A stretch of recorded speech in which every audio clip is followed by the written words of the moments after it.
Greetings and welcome to Village Connector TV. My name is Glenn Garnes and I'm your host, and you're watching a very special segment of Village Connector TV called Village Treasures, where we bring you interviews with very special people doing special things in our local communities. And today we have a very special event that's coming to us in the Washington, D.C. area, courtesy of the Mid-Atlantic Foundation for Asian Artists. And I'm joined today by some members of MAFAA, Dr. Edward Seidel, Ms. Loida Nicholas Lewis, and Mr. Jerry Siebel. And we're going to be talking with them about a fabulous Philippine opera called Noli Me Tangere, which stands for, or which means in Latin actually, it means touch me not.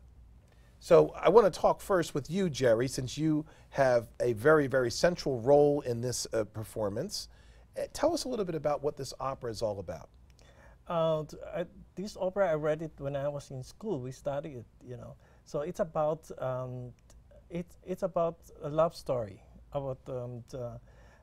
It's about betrayal. It's about oppressions. It's about our history. This novel is very important for us as Filipinos because this novel is one of the most important literary novel in our history. It started the Philippine Revolution. And it's very important for me as I grow up in the Philippines. It identifies us as Filipinos, you know. And the reason why we're doing this one is we want to preserve the culture and present it and promote our heritage, and especially for Filipino Americans. Excellent, excellent. Now, as I understand it, this is actually a love story. Am I correct? Yes, it is a love story, as like the Titanic was the sinking of the ship, but there's a love story in there. But this is so important to me because, you know, until I saw it in Chicago 2 years ago, I did not know that Filipinos have world-class singers of opera, a composer equal to Verdi and Puccini. And so I thought it was important for Filipino Americans who have been here for 100 years, if not more, to recognize that we are not just, yes, medical, you know, doctors, nurses, accountants, lawyers, babysitters, that we also are up there in the arts. And so that for me was my motivation. Now you said that you had seen it performed previously. You said it was in Chicago and then went to, did you say New York? Yes. The novel, the composer, Felipe de Leon, turned 100 years old. He had died since. But they celebrated it by doing this opera. He was the composer. And he composed it, and the words are in Tagalog. And with any foreign language that's presented in the United States, there will be subtitles in English. So 100 years was 2012, and so they presented it in Chicago. I saw it in Chicago. I said, let's bring it to New York. As I have said before, if it doesn't happen in New York, it didn't happen. That's a true New Yorker speaking here. So we brought it in New York last year. And sure enough, many people from Washington came, and one of them is Dr. Edward Seidel and his wife, Lorna, who is Filipina, Lorna Imperial Seidel. And when he saw it, he saw that it was, you know, high culture, meaning to say it was presented almost like a mini Metropolitan Opera. And so they decided, let's bring it to Washington, D.C. No less than the Kennedy Performing Arts. Wow, that's wonderful. Now you're an opera buff generally, so this is not new to you. The opera was new to you, but the love of opera is not new to you. Yes, that's true. You know, the opera is a varied art form, and operas vary over time from very early opera to quite modern operas. And it really is a lifelong hobby, and I've enjoyed that. But in all the operas that I've seen at various festivals, at the Metropolitan, at the Washington Opera, and so forth, never ever had I seen an opera with full orchestra performed in Tagalog by Filipino singers. And I thought, this is terrific. It's a love story, and I love Lorna. So I thought, what better way than to bring this for people in our community in the Mid-Atlantic area of Washington and Baltimore to be able to enjoy something so beautiful and so important culturally for not only the Filipino community, but for our very diverse American community. Excellent, excellent. Now, I understand that not only is this a love story, but it is a story that tells the story of the Philippine people, and that for some time, this story was not something that was actively promoted or allowed to be performed in the Philippines. Is that right? Yes, it is. It is, because it has to do with a Catholic priest, abusing, the local people, and they don't want to have, they don't want local people to have a kind of education, and that's why this is very important. This opera, this story, it's still very relevant. It's happening. It's happening, and that's why, in short, our national hero, Dr. Jose Rizal, wrote this one. The purpose of this is to propagate also education, spread education, and it plays a very important part in this whole story. So in every culture, there are things that come up that are not comfortable to discuss, things that we're not proud of, but things we still need to be aware of. Correct. So that we don't repeat the errors of the past. Correct. And everyone's story has something that's uncomfortable like that in it. And so it's no surprise that the Philippine people also have that as part of their heritage. And it's great that you're bringing that out and sharing it in a way that people can learn from. Yes, I just want to say, when I was growing up, before Vatican II, it was prohibited in all Catholic schools to read Noli Me Tangere, Touch Me Not, because exactly, don't touch it, because it talks about abuses of the civil authorities and the Catholic priests, who were all Spanish at that time. So, it's Touch Me Not. But when you see the opera, yes, it is going to talk about that in its story, but over and beyond that, it ends with there is hope, because if you get educated, because at that time, during the Spanish rule of 350 years, only the upper class, only those who are landed states, their children can go to school. The rest remain ignorant. And in a way, I am glad, as it happened, America came for 50 years, from 1898 to 1945, when we got our true independence. And the United States brought education to everybody. So the opera ends with this young boy being asked to go, educate yourself. And he had money at that time. I mean, he was able to find a treasure. That's part of the story, so they've got to see it. So education equals hope. Yes. And yes, you're bringing that story to the Washington, D.C. area for others to see. Yeah. And it's a story that's very common in a lot of different cultures where, the privileged few were given access to the greatest resources. Yeah. And it was only when there became a greater enlightenment that people started to be able to do more for themselves through education. Correct. And so it's good to know that that's a central part of the theme. It is. It's truly reflective of where we are evolving as a people. I was very interested in the comments and the discussion about this and being a work of art. And it is a work of art, because really this is how all art begins. It comes from the soul of the people, of the painter, of the singer, of the author, of the composer, and very often, almost always, there is an untold, unspeakable that needs to come out so that it can be known and experienced and communicated. If they were to communicate it directly, they might lose their head. But in art, it's able to be communicated, and of course then later on we realize that these become classics. And I think that Noli Me Tangere certainly is a classic. And that was well put, because sometimes when we tell something in the form of a story, it's less intimidating to some of the people who may have some level of discomfort with some of its subject matter. And I think that Touch Me Not seems to be doing that. Yes, yes, and it's a beautiful material. It's very complex. It's not like other opera. You see only a love story between a girl and a boy. This is more complex. It's about family. It's about betrayal. Yeah. Well, you would know about the complexity because you also are the executive producer and you Yes. designed all the sets and all the Yes, costumes. yes, quite Why don't you challenging. tell us about that? Yes, in order, the first thing that came into my mind is I have to make this very relevant to everybody, especially I'm trying to attract younger generations here. So I have to modernize the set, but I try to maintain the integrity of the whole story plus the costumes. I didn't change the costume, I stay, it's very original. It's very, because we're the only country in Asia which has a Spanish influence.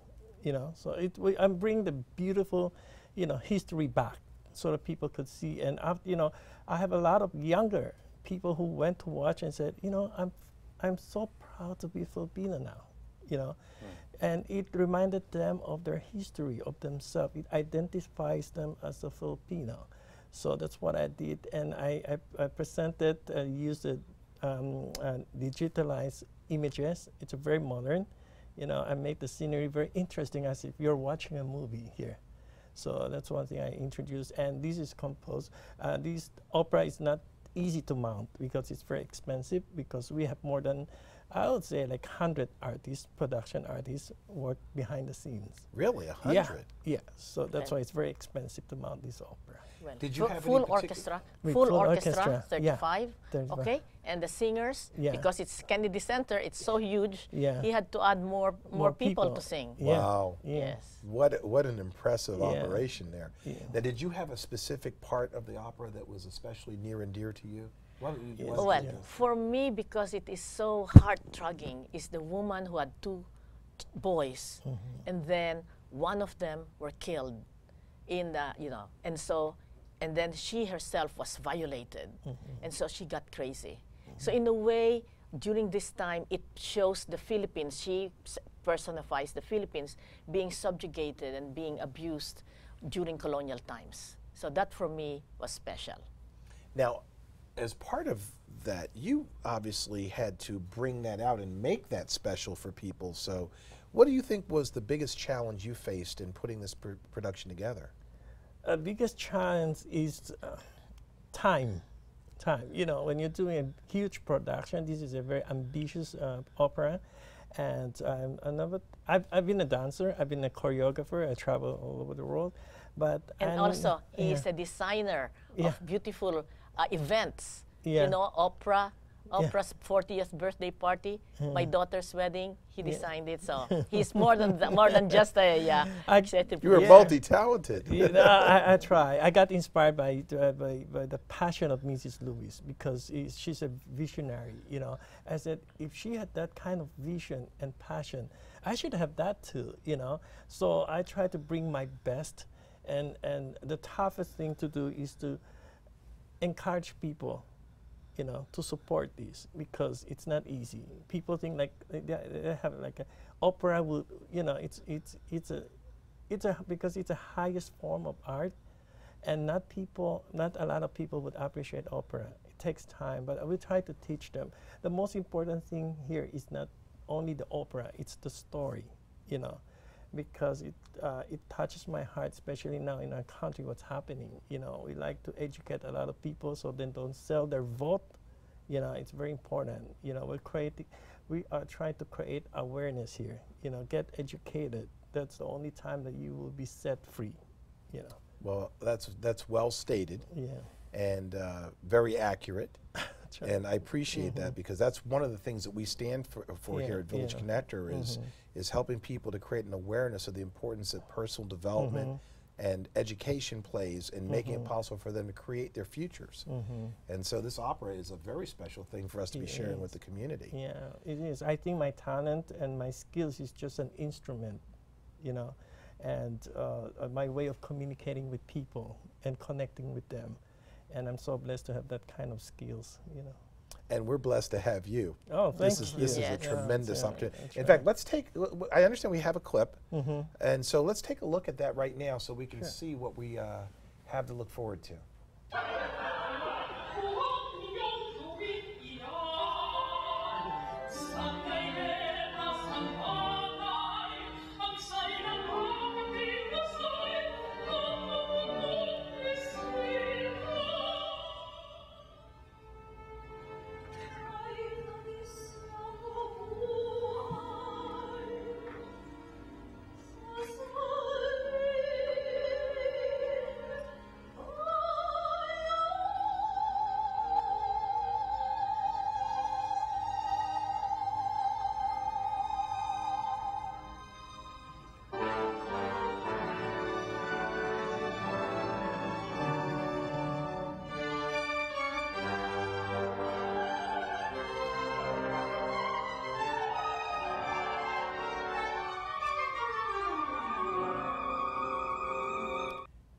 that was a very powerful and moving piece, and I can see why there is so much passion about this performance. And you've just done wonderful work, all of you. Thank you. You in putting it together and making it happen, and everyone else in bringing it to the Washington, D.C. area. So, Dr. Ed, what do you want to tell us? Well, as Jerry touched on, opera is a very, very expensive art form. It's one of the most expensive art forms that exists.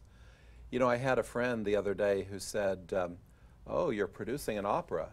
I heard that it's the next most expensive thing besides a war. I had to correct him. to couch that. I had to correct him, of course, but we are having the opera at the John F. Kennedy Center for the Performing Arts. It's August 8th and 9th. That's 2 evenings. There is a gala night the first evening, and then more of a general night the second evening. We have sponsorships available, which we are actively soliciting. For the gala night, that's $500 up. A general seat is $150 on the gala night. And then on the regular evening that follows, it will be $60. We do appreciate any help that people can give. Just like any arts organization, the ticket sales only cover half or less than 1/2 of the cost of production. The rest of those funds to bring this beautiful treasure to Washington, D.C. have to be raised privately.